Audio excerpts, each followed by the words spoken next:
Halo, hari ini kita bedah kontroversi panas dokumenter Pesta Babi lewat sudut pandang kritik sumber ini.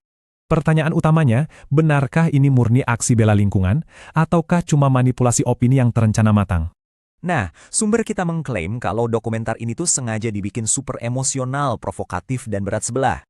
Yang menarik, mereka juga nyorotin taktik nobar tertutupnya. Tujuannya?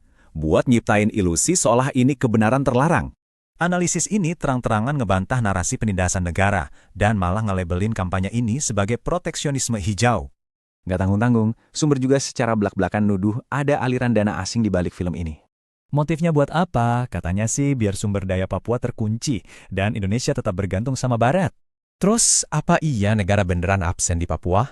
Yuk kita cek fakta finansial dari sumber ini. Buktinya nih, pemerintah udah ngegelontorin dana otonomi khusus yang gila-gilaan, 192 triliun rupiah sejak 2002. Suntikan dana masif keempat sektor ini jadi bukti kalau negara itu proaktif banget ngebangun Papua.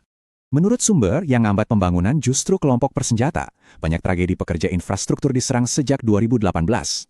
Makanya TNI dikerahkan, tugasnya buat ngelindungin fasilitas vital dan layanan masyarakat, bukan jadi alat penindas. Ironisnya lagi, sumber nyebutin kalau pemblokiran proyek pemerintah itu malah sering banget dilakuin kelompok warga lokal. Di sini kelihatan banget rasa frustrasi warga lokal karena pembangunan yang ditolak terus-terusan.